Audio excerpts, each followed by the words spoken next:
You know some ironic shit to think about? The Nation of Islam, when it first started, all they used to talk about was how white people was devils, how white people was our opposites, our adversaries. They didn't like us because of the colors of our skin.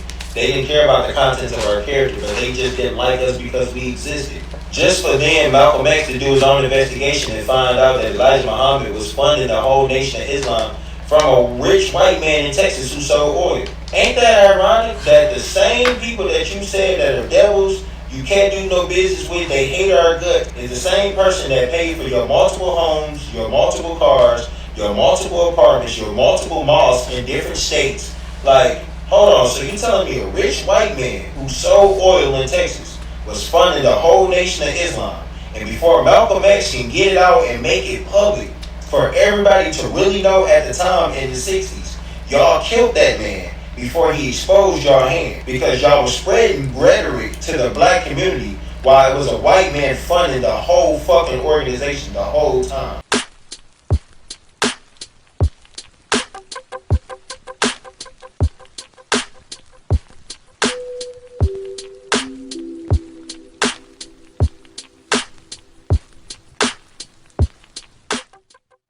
Yo, so we back in here for another edition of F-ya-Motha, and misinformation is a motherfucker.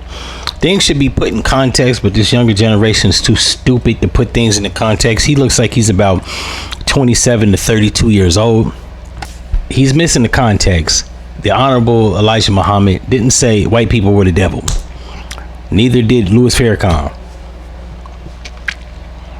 In the context, Louis Farrakhan, Minister Farrakhan, and Elijah Muhammad was speaking in was the white man, not a white man. I have to explain this shit to white people when I talk to them about racism, because they be like, I'm not like this. Once again, it's not a white man, it's the white man. There's a difference. Niggas ain't talking about white people in general. When they say the man is keeping me down, they ain't talking about a white man, they talking about the white man. A white man is a random motherfucker that may not be racist or practicing white supremacy.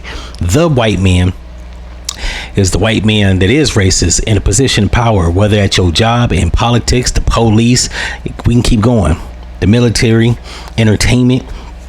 That's what he meant. If you ever seen any speeches of Louis Farrakhan, he literally said, or Elijah Muhammad, he literally said the white man is the devil.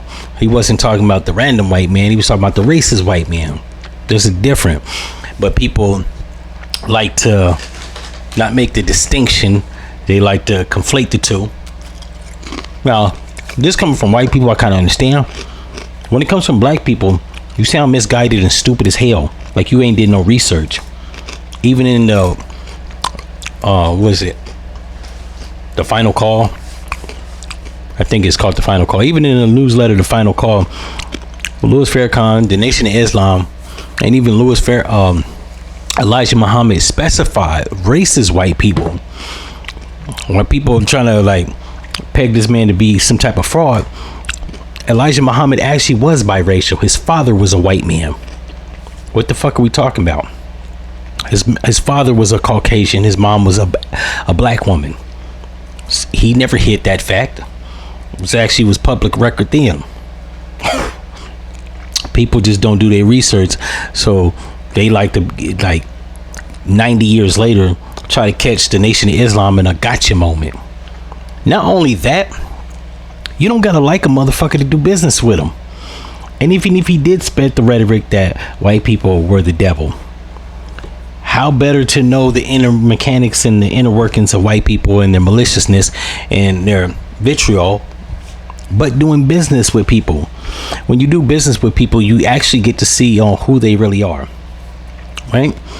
The person, the ox or the Habibis at the gas station probably know you better than the average person, or even some of your family members, because you interact with them on a consistent basis, where they literally get the gist of who you really fucking are. Like, you're not pretending. They get to see you in rare form more frequently than, let's say, somebody that you might pass, a passerby. People at your job, they get to sense the real, if you're social person. If you're not like me, they don't know shit. But if you're a social person, people at your job get a more authentic sense of who you are versus people that you hang around because you're around them more time. I mean, you spend 8 hours a day around people.